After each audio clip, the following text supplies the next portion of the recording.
Oke guys, kali ini kita akan mengomentari berita ya, akan bahas tentang bagaimana respon pemerintah mengenai 17+8 tuntutan rakyat. Nah, untuk mengetahui konteksnya, mari kita bersama simak beritanya. Kita mulai videonya. Hari ini adalah deadline jatuh tempo sebagian dari tuntutan 17+8 yang digugat sejumlah Iya, kelompok masyarakat kena dari mulai deadline. aktivis hingga influencer. Tuntutan ini merangkum beragam aspirasi, keluhan, hingga harapan masyarakat Indonesia terhadap beragam permasalahan yang timbul belakangan. DPR sore tadi sudah merespon. Lalu bagaimana dengan pemerintah? Dan untuk mengawal tuntutan ini kita bahas bersama M. Kodari, Wakil Kepala Staf Kepresidenan RI. Kemudian juga ada kolektif 17+8, Anindita F. Utami atau Afutami. Kami juga masih menunggu kehadiran dari Wakil Ketua DPR RI, Saan Mustafa, yang rencananya akan bergabung melalui Zoom. Kita akan sapa terlebih dahulu kedua narasumber. Selamat malam Mbak Afu, selamat malam Bang Kodari.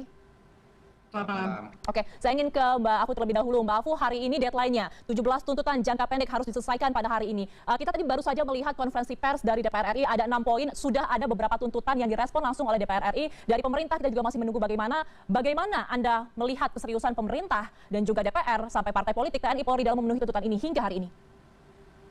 Saya ingin memulai dengan pertama-tama memuji masyarakat Indonesia yang selama beberapa hari kebelakang sudah bersama-sama mendorong tuntutan ini ke para pemerintah dan DPR di tengah segala keberdukaan yang kita rasakan, di tengah sehari-hari kita masih harus bekerja, mengurus anak dan sebagainya, tapi kita sebagai masyarakat bangkit dan mencoba menuntut ke pemerintah kita.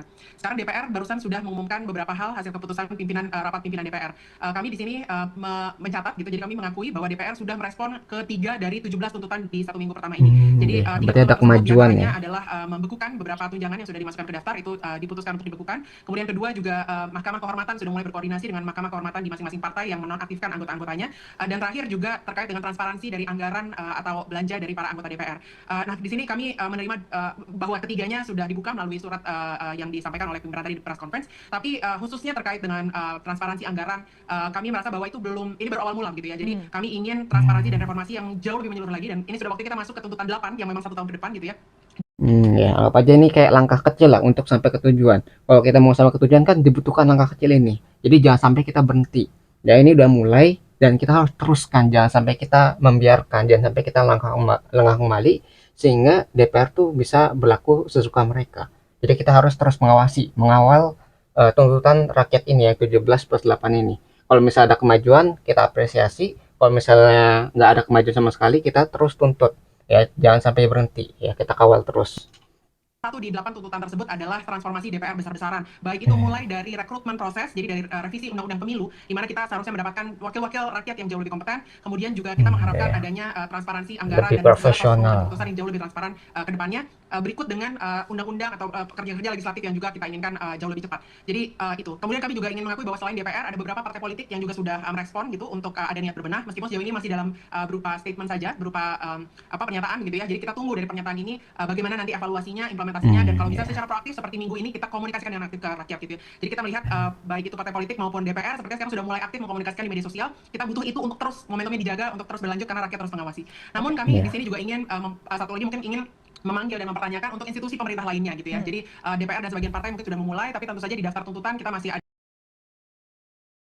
beberapa institusi lain, apakah itu Kementerian Sektor Ekonomi yang terkait dengan ketenagakerjaan, kemudian juga TNI dan Polri dan juga Presiden gitu ya, untuk juga melanjutkan ke arah pemenuhan tuntutan ini ke depannya seperti itu. Oke, saya Ya, jadi baru apa sebagian yang melaksanakan, belum keseluruhan gitu ya. Karena ini mungkin raw pendek waktunya sehingga nggak cukup untuk merespon ya. Tapi karena udah ada yang merespon sedikit, tapi ini udah mulai. Itu yang penting ya. Awal langkah kecil ini yang penting sekali untuk langkah ke depannya. hasil untuk lembaga seperti DPR dan juga partai politik. Bagaimana dengan pemerintah? Apalagi tadi kita sama-sama mendengarkan ya, ada pernyataan dari Pak Wiranto yang mengatakan bahwa kalau 17+8 semuanya banyak sekali ini repotnya. Jadi bagaimana komitmen pemerintah? Saya kira kalau yang penting secara mendasar ya, bahwa Presiden Prabowo itu sebetulnya telah menjawab atau telah menunjukkan kepeduliannya terhadap salah satu permasalahan terbesar bangsa, yaitu soal kesenjangan. Sebetulnya semua program Pak Prabowo, terutama yang besar-besar, ini ditujukan untuk bisa memberikan bantuan dan meringankan kehidupan anggota masyarakat secara langsung. Mulai dari makan bergizi gratis yang dikonsumsi oleh siswa, ibu-ibu hamil, ibu menyusui, kemudian cek kesehatan gratis juga dirasakan seluruh masyarakat Indonesia karena bersifat universal untuk 280 juta rakyat Indonesia. Kemudian contoh sekolah rakyat untuk mereka yang datang dari 10% kelas terbawah ekonomi yang tadinya kesulitan untuk bisa sekolah, kemudian sekarang diberikan fasilitas sekolah rakyat, betul-betul bisa sekolah, nggak perlu mikir seragam, nggak perlu mikir laptop lagi nanti, dan bahkan diberikan asrama begitu. Jadi sebetulnya kalau kita bicara persoalan dan kebutuhan masyarakat, concern utama soal kesenjangan, soal meringankan kehidupan rakyat itu betul-betul menjadi kepedulian dari Pak Prabowo. Yang kedua, kalau kita bicara tuntutan 17 kelas plus 8, saya kira sebetulnya dari jauh-jauh hari sudah beberapa hari yang lalu sudah direspon oleh Presiden. Presiden sudah mengatakan misalnya dalam pertemuan dengan ketua-ketua partai bahwa apa yang terjadi pada almarhum Afan Kurniawan itu harus ditindak tegas dan transparan. Harus Kita sudah lihat bahwa diselidiki hal ya. tersebut dilaksanakan oleh Kepolisian RI bersama dengan pemantauan dari beberapa lembaga seperti Kompolnas, kemudian juga Komnas HAM. Jadi mereka-mereka yang terlibat dalam proses kasus Afan misalnya, itu dari 7 orang, satu itu sudah diberikan sanksi etik, kemudian diberikan sanksi administratif, demosi, lalu komandan batalion itu diberhentikan, dan perkembangan terakhir, kepolisian tidak menutup kemungkinan bahwa akan ada temuan-temuan pasal-pasal pidana yang ya akan membuat proses ini akan berjalan melalui proses pengadilan dan akan berjalan sesuai dengan hukum pidana. Jadi kita melihat bahwa apa yang dikerjakan oleh Pak Prabowo ini semuanya sudah ditindaklanjuti oleh pihak kepolisian. Baik, Bang Kodari, tapi begini, Ada kalau kita progresnya. membicarakan 17 tuntutan yang jatuh tempo pada hari ini, saya merangkum ada beberapa yang masih belum direspon oleh pemerintah. Di antaranya adalah bentuk tim investigasi independen terkait dengan korban demo sejak tanggal 28 hingga 30 Agustus lalu. Kemudian komitmen TNI tidak memasuki ruang sipil sama krisis demokrasi karena TNI diperintahkan langsung oleh Presiden Prabowo. Bagaimana Anda menanggapinya? Karena kan jatuh temponya hari ini. Apa respon dari Presiden Prabowo? Masalah TNI ke Polri ya. Saya melihatnya secara substansial bahwa yang dicari adalah penindakan yang jelas, tegas, dan transparan. Dan saya kira itu sudah dilakukan, bahkan proses-proses yang terjadi pada aparat kepolisian yang terlibat dalam kasus Afan itu ditayangkan terus-menerus oleh media massa kita. Gitu. Jadi saya kira unsur transparansi sudah kita lihat di sana. Jadi kalau sudah terpenuhi tentunya kita kembali kepada substansi.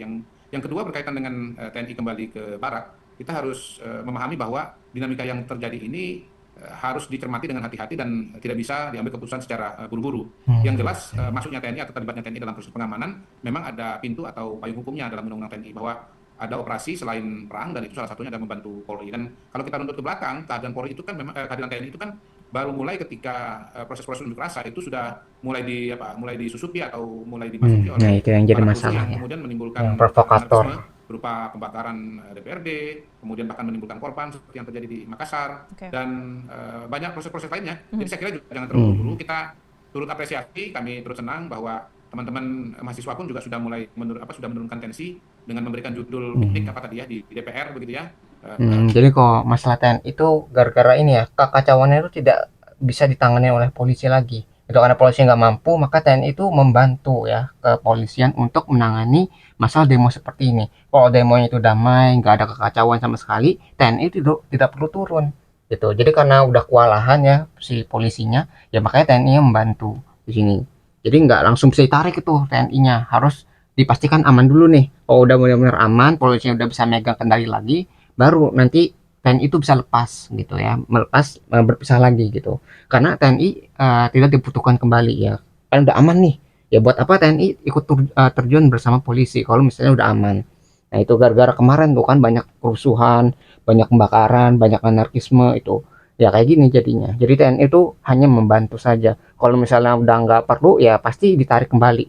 Seperti itu ya. Kalau kita ngeliat secara objektifnya seperti ini. Menggelar buku-buku di depan DPR, saya kira itu adalah perkembangan yang sangat baik, tetapi tentunya pihak keamanan juga harus waspada, tidak boleh kemudian taken for granted. Jadi tetap memantau perkembangan 1, 2, 3, 1 minggu ke depan barangkali, supaya dipastikan betul-betul keadaan aman dan tidak terulang kembali anarkisme yang kemarin menjadi menghantui bangsa kita secara keseluruhan. Baik, saya kembalikan ke Mbak Afu. Mbak Afu, saya ingin tanggapannya dari Bang Kodari tadi. Bang Kodari mengatakan pemerintah sudah mengusahakan proses tadi tentang Afan dan juga pendemo lainnya berjalan secara transparan, secara substansi sudah seharusnya cukup ideal kalau menurut Bang Kodari. Kalau menurut Anda bagaimana? Ya, kami mencatat sebagaimana dari website 178tuntutanrakyat.id, dari website 178tuntutanrakyat.id bahwa sudah ada 10 poin tuntutan lain yang sudah dimulai oleh pemerintah begitu ya. Beberapa di antaranya mungkin tadi disampaikan juga oleh Pak Kodari.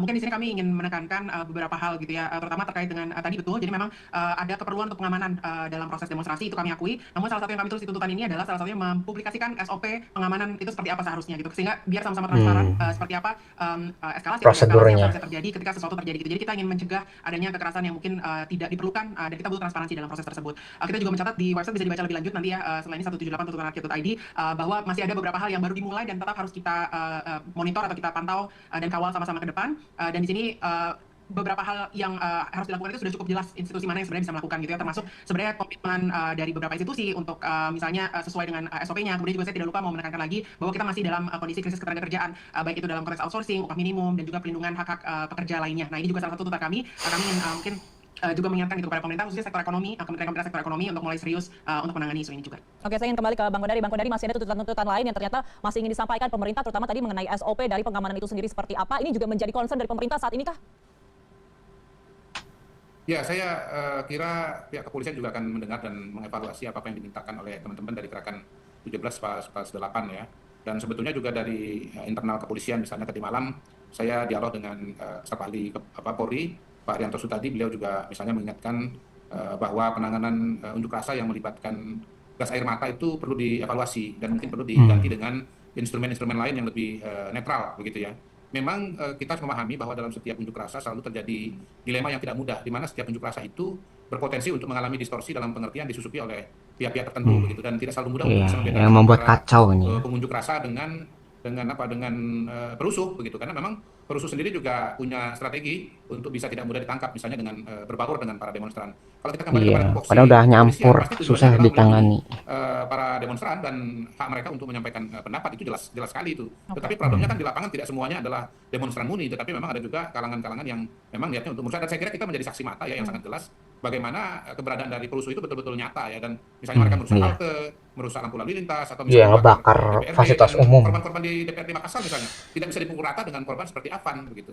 Tadi sebelum ini saya juga ada dialog yang di mana narasumber dari teman-teman mahasiswa mengatakan itu ada 10 korban. Saya kira tentu itu total salah ya mengatakan 10 korban itu adalah korban dari aparat hukum atau aparat keamanan, karena jelas sekali bahwa 3 misalnya yang terbakar di DPRD di Makassar itu adalah korban dari anarkisme dan unjuk rasa. Jadi saya kira kita semua harus menahan diri, teman-teman juga harus menahan diri dan memahami bahwa situasinya tidak sederhana, bahwa di lapangan itu ada Nggak demonstran tapi semudah juga itu ada ya. rusuh. Dan sekali lagi ya, terima kasih kepada teman-teman mahasiswa yang sudah membawa nuansa baru ya dalam kegiatan unjuk rasanya itu dengan menurunkan tensi ya, dengan tema tema piknik dan seterusnya itu. Saya kira itu sangat-sangat positif, dan mudah-mudahan apa yang dilakukan oleh DPR dapat diikuti oleh kelembagaan lain yang dimintakan tuntutannya oleh teman-teman dari gerakan 17+8. Iya, jadi gitu ya. Yang jadi masalah tuh gara-gara ada penyusup ini nih. Kalau misalnya tadi kan damai, ini apa ya, demonya itu nggak masalah. Dan polisi juga nggak langsung nembakin gas air mata begitu saja. Itu gara-gara misalnya demo damai, gitu, tiba-tiba gas air mata ditembakkan gitu. Nggak kayak gitu kan. Yang penting dari polisinya itu ingin situasinya itu menurun gitu. Yang awalnya rusuh gitu kan, itu bisa aja jadi ada korban jiwa. Maka dari itu akan lebih baik dibubarkan. Nah, cara tercepat untuk membubarkan demonstran itu dengan cara menembakkan gas air mata. Jadi itu ya apa yang jadi apa ya, kesimpulan dari apa ya, prosedurnya gitu ya, daripada terjadi korban jiwa nih lebih baik dibubarkan saja. Tapi resikonya adalah ketika pembubaran kan secara paksa tuh, jadi yang terserang adalah tadi pernafasannya, matanya gitu kan, tapi efeknya langsung bubar semua. Jadi ada manfaat dan resikonya. Manfaatnya ya cepat langsung pembubaran massa gitu, tapi resikonya tadi ya ada yang sesak nafas, ada yang sakit, ada yang masuk rumah sakit bahkan ya gara-gara mungkin alergi atau gara-gara gas air mata itu ya. Jadi ada apa ya, pro kontranya gitu. Kalau misalnya dibiarkan, bagaimana polisinya menangani kericuhan tadi gitu? Kalau nggak pakai gas air mata, apa nih penggantinya? Kalau pakai water cannon, apakah efektif gitu kan? Water cannon cuma satu arah gitu, cuma satu orang atau satu apa ya, kecil lah ini ya dampaknya, nggak seluas dari gas air mata. Tapi kalau misalnya pakai gas air mata, semua orang bakal kena, entah itu yang kacau, entah itu yang damai, semuanya kena semua. Kita apalagi yang kemarin kan, yang masalah masuk ke kampus ya, katanya itu kan gara-gara angin. Itu kan namanya secara luas. Jadi yang demo kena, yang nggak demo kena gitu, yang rusuh kena, semuanya kena gitu. Itu resikonya. Bahkan polisi juga terdampak gitu, nggak cuma pendemo yang kena, tapi polisi juga terkena dampak dari gas air mata gitu kan, gara-gara ya nggak memandang bulu siapa yang ininya, apa yang bakal menghirup gas tersebut. Jadi ya itu ada pro dan kontra dalam penanganan demo ini. Harus di apa ya, cari solusinya nih. Bagaimana masyarakat tuh bisa dia itu damai demonya tanpa ada kerusuhan, atau bagaimana polisi itu menangani kerusuhan tanpa harus menggunakan gas air mata. Jadi itu mungkin jadi permasalahan. Harus dicari gimana solusinya gitu kan. Kembali ke Mbak Afu. Mbak Afu, ini kita masih membicarakan masalah 17+8 dari 8 tuntutan jangka panjang yang sudah disimpulkan begitu. Salah satunya membicarakan dari sektor ekonomi, membahas mengenai pajak yang melilit masyarakat, rasanya sangat membebani begitu. Nah, Padahal pajak hasilnya mungkin rasanya sangat minim. Bagaimana Anda bisa menjaga hal ini dan juga mengutarakan kepada pemerintah bahwa pajak ini sebenarnya sangat membebani masyarakat? Baik, iya di tuntutan 8 yang jangka panjang kami punya 2 poin yang berkaitan dengan ekonomi ya. Jadi yang pertama adalah saya sambil membacakan spesifik adalah rencana reformasi perpajakan yang lebih adil, termasuk meninjau kembali beberapa keputusan fiskal selama beberapa bulan terakhir gitu ya terkait dengan transfer ke daerah yang kemudian berujung pada kebutuhan daerah untuk meningkatkan pajak daerah. Kemudian juga pada umumnya bagaimana kita memastikan bahwa pajak ini tidak malah semakin membebankan ke bawah ketika ekonomi sedang sulit. Poin yang kedua nomor 8 adalah tinjau ulang kebijakan di sektor ekonomi dan ketenagakerjaan, termasuk meninjau ulang tadi sebenarnya kalau kembali ke yang 17 dulu sebelum dipenuhi gitu ya terkait dengan tadi upah minimum, kemudian juga kebijakan terkait outsourcing, ada juga bagaimana kita menangani krisis ketenagakerjaan atau PHK yang sekarang sedang terjadi. Nah, Dalam jangka 1 tahun, kami mengundang pemerintah untuk meninjau atau mengevaluasi bagaimana Undang-Undang Cipta Kerja sejauh ini kinerjanya, gitu. Apa yang kira-kira justru setelah dievaluasi, setelah diimplementasi sebenarnya tidak berkontribusi untuk mendorong pertumbuhan ekonomi yang lebih baik, dan juga mungkin bisa mengevaluasi atau mengaudit tata kelola baik itu BUMN maupun Danantara dan program-program pemerintah lainnya yang punya beban fiskal yang cukup besar gitu ya. Ini berdasarkan yang kami catat, bukan dari beberapa tuntutan yang lain, termasuk program-program seperti MBG mungkin bisa ada evaluasi tentang efektivitas dan bagaimana alokasi fiskalnya, serta jangan lupa juga tinjau ulang kebijakan PSM gitu ya, dan bagaimana kita bisa memprioritaskan kebijakan ekonomi yang melindungi hak masyarakat, menciptakan pekerjaan sebesar-besarnya untuk masyarakat. Oke, saya ingin tanggapan langsung dari Bang Kodari. Bang Kodari, saya rasa tuntutan kemarin, demonstrasi kemarin ini salah satunya adalah faktor ekonomi, kesenjangan yang sangat luar biasa antara masyarakat dan juga pemerintah atau pejabat yang ada di Indonesia. Salah satunya yang dianggap sangat membebani adalah mengenai masalah pajak dan juga bagaimana program-program, mega program dari pemerintah dianggap membebani fiskal Indonesia saat ini. Bagaimana evaluasinya, Bang Kodari? Jadi kayak terlalu banyak proyek ya, kayak tadi kan Danantara, terus MBG itu biayanya sangat besar. Nah, kalau biaya besar dari mana nih uangnya gitu kan? Dari pajak tadi mungkin bisa diambil, tapi pajaknya bukannya meringankan, malah membebankan masyarakatnya. Jadi program-program mungkin bagus, tapi program bagus tadi itu menyedot terlalu banyak dana gitu. Jadi masyarakat tuh belum siap dengan program tersebut gitu, sehingga terbebani dengan biayanya gitu kan. Kalau misalnya mereka siap dan sebagainya mungkin mereka nggak masalah karena kan mereka mendapatkan manfaat langsung gitu dari apa yang diberikan oleh pemerintah. Tapi karena masyarakatnya belum siap ya, dari ekonominya yang sedang sulit, yang banyak PHK, yang gajinya masih belum mencukupi kebutuhan sehari-hari, ya macam-macam lah, sehingga ketika ada program bagus sekalipun masyarakatnya belum siap untuk membayarkan program tersebut melalui pajak gitu kan. Jadi perlu diperbaiki bagaimana kebijakannya nih supaya programnya itu bisa jalan ya, program pemerintahnya, dan masyarakat juga bisa membayar program tersebut gitu dan menikmatinya di kemudian hari gitu. Walaupun ya mungkin sekarang kita nggak bisa menikmati,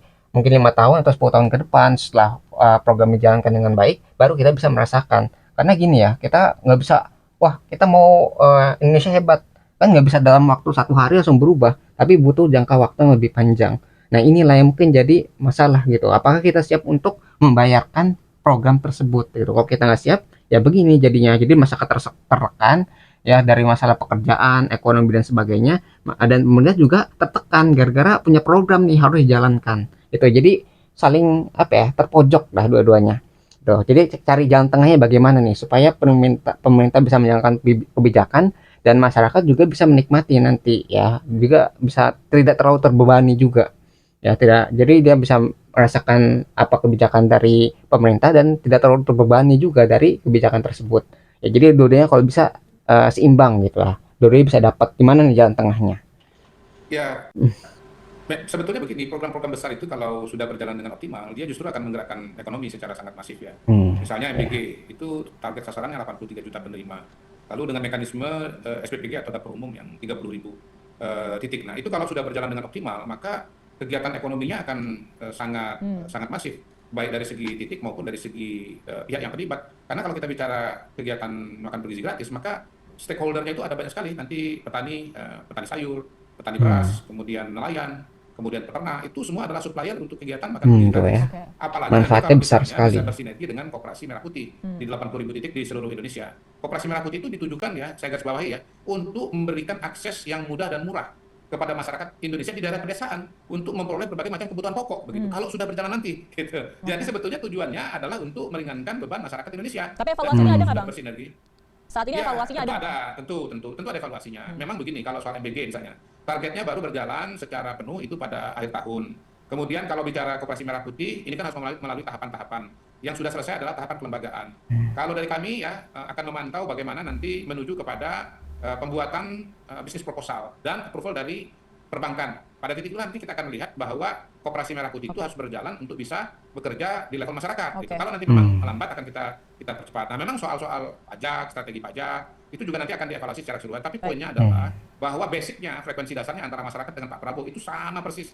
Masyarakat ingin hidupnya ringan, Pak Prabowo juga menuju itu ingin hidupnya Oke. ringan gitu. Baik, Nah, baik. bahwasanya kemudian ada problem komunikasi, saya kira itu yang harus diperbaiki. Iya. Jadi antara kebijakan publik dengan komunikasi ini kan memang harus sinkron. Nah, Ibaratnya dua itu sisi yang dari jadi satu masalah. mata uang. Oke. Jadi ketika Ya, jadi kayak apa ya? Pemerintah tuh sebenarnya sejalan sama masyarakat, cuma gara-gara kurang komunikasi. Jadi bingung, ini pemerintah kemana sih? Atau misalnya dari pemerintah ini rakyat kok gini gitu kan? Ya harusnya kan komunikasi. Oke, tujuannya ke sini. Nanti pemerintah ngasih tahu, oke kita udah jalan nih sebesar ini, dan masyarakat juga tahu, oh pemerintah tuh udah menjalankan program ini dan manfaatnya begini. Gitu. Jadi masalah itu di komunikasinya. Kalau misalnya pemerintah udah menjalankan kebijakan, udah menjalankan apa ya? Apa yang sudah ditujukan gitu, harusnya dikasih tahu ke masyarakat sehingga masyarakat tuh bisa mengetahui, oh pemerintah tuh udah jalan seberapa banyak sih, berapa persen sih ini udah berhasil gitu, sehingga nanti masyarakat, oh ini masih masih progres nih, masih misalnya 20%, oh kalau 20% berarti masih belum setengahnya, berarti kita masih harus nunggu gitu, harus masih percaya lagi karena emang udah ada progresnya nih, udah ada jalanannya gitu. Dan yang dari masyarakat juga nggak curiga karena udah menjalankan dengan baik, ada transparansi juga, nggak cuma informasi yang diberikan udah sampai mana progresnya, tapi butuh transparansi, benar nggak nih dananya gitu, apakah ada yang disalahgunakan atau tidak gitu kan. Yang kemarin-kemarin tuh banyak tuh korupsi gitu ya, apalagi tingkatnya tuh nggak cuma di tingkat yang bawah, ini tingkat udah di atas, udah para menterinya yang kena, para dirutnya ya, direktur utamanya yang kena, itu kan masalah. Jadi masyarakat tuh kayak, ini pemerintah tuh kerja atau enggak, atau dana ini salah gunakan atau tidak gitu kan, itu yang jadi pertanyaan gitu. Jadi pemerintah harus transparan dengan dana yang telah digunakan juga gitu, nggak cuma informasi bagaimana progresnya ya, jalannya udah sampai mana nih, tapi juga harus transparan dengan dana yang digunakan itu berapa banyak dan untuk apa aja, terus sehingga masyarakat bisa tahu nih, oh ini udah segini nih, terus dananya oh udah bener nih, nggak ada yang dikorupsi nih, atau udah sesuai dengan penggunaannya gitu. Jadi mungkin itu ya jalan tengahnya, informasi dan transparansi itu sangat penting. program-program ini manfaatnya di masyarakat belum berjalan optimal karena proses teknokrasi yang memang membutuhkan waktu. Sementara komunikasinya itu menyinggung atau tidak sesuai dengan perasaan masyarakat, maka Oke. kemudian timbul Nah itu banyak protes. Karena itu kita juga menghimbau agar pejabat publik ya hati-hati dalam menyampaikan pendapat, kemudian juga menjaga penampilan begitu. Oke. Jangan hedon, jangan arogan, itu semua harus diperbaiki. Dan saya kira tidak ada yang membantah, dan DPR sudah membuktikan kok dengan menonaktifkan, membatalkan hak keuangan dan meminta ke partai politik masing-masing untuk ya menindaklanjuti apa yang diminta oleh teman-teman partai politik. Tapi teman-teman di gerakan ya, tapi untungnya ini kita demo gitu, karena demo kita benar-benar nggak setuju. Bayangin kalau kita nggak demo, kita nggak nuntut, kita nggak setuju gitu, misalnya kita diem-diem aja gitu, kita nggak membela diri kita nih tentang apa yang dilakukan oleh DPR, pasti itu langsung disahkan atau dijalankan program tentang tunjangan rumah tadi gitu. Tapi karena kita protes, kita nggak setuju, kita benar-benar menyuarakan apa yang kita inginkan, akhirnya kan kita bisa terkabul tuh, akhirnya dana tunjangan bisa ditunda, bisa dibatalkan lah. Terus berapa anggota DPR yang bukannya apa ya menjadi perwakilan rakyat, malah merendahkan rakyat, itu dinonaktifkan gitu. Itu kan ada respon gitu, berarti apa yang kita lakukan itu tidak sia-sia ya tentang demo ini gitu. Walaupun ya resikonya tadi ada penyusup dan menyebabkan kerusuhan, dan berapa fasilitas umum itu hancur ya, ada yang kebakar, ada yang rusak dan sebagainya.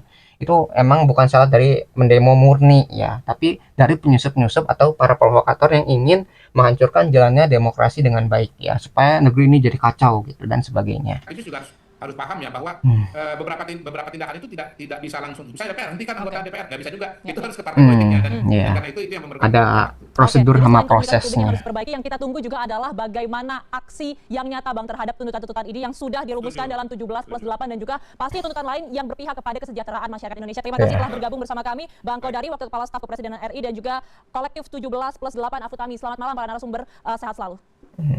Malam. Selamat malam. Ya, tapi kayak gini ya, yang kita bisa cukupkan dulu videonya. Jadi ini akhirnya kita bisa lah menyuarakan apa yang kita inginkan.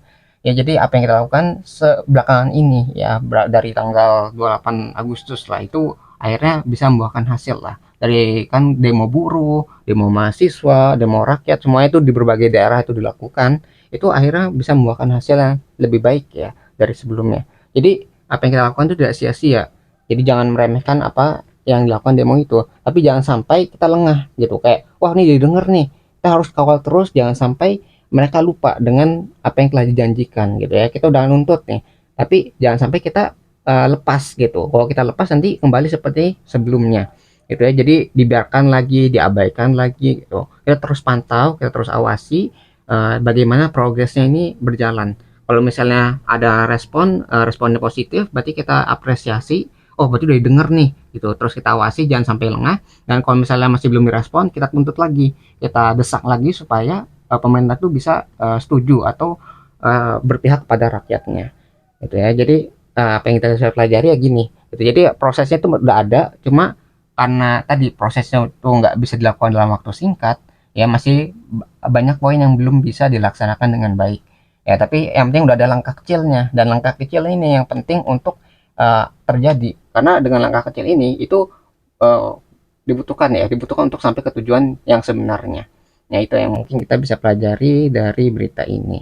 Nah, kalau kalian tertarik dengan sumber videonya gitu ya, itu link akan saya cantumkan di deskripsi video. Nah, mungkin sekian yang bisa saya sampaikan. Semoga video bisa bermanfaat. Kurang lebihnya mohon maaf. Kita ketemu lagi di pembahasan selanjutnya. Insya Allah.